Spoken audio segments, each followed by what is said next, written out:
So, hi, maglagay muna tayo ng konting filter. So, bumili kami ni hubby nito.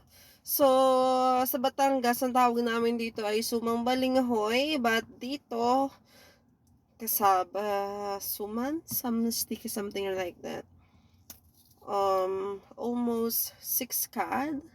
6 times 40, 240, dalawang piraso. So, try natin.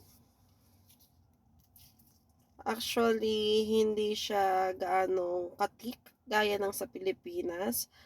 Kung mapapansin ninyo, parang medyo like,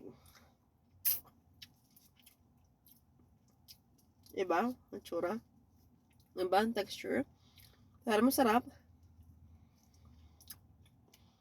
Mm, I love it.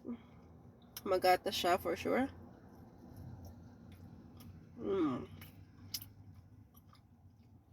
masarap siya. But quite expensive kasi yung 6 ka dito, pwede mo nang ibili ng 12 pieces na itlog. Which is ulam mo. Right? Wow. Sa Pilipinas, 10/10.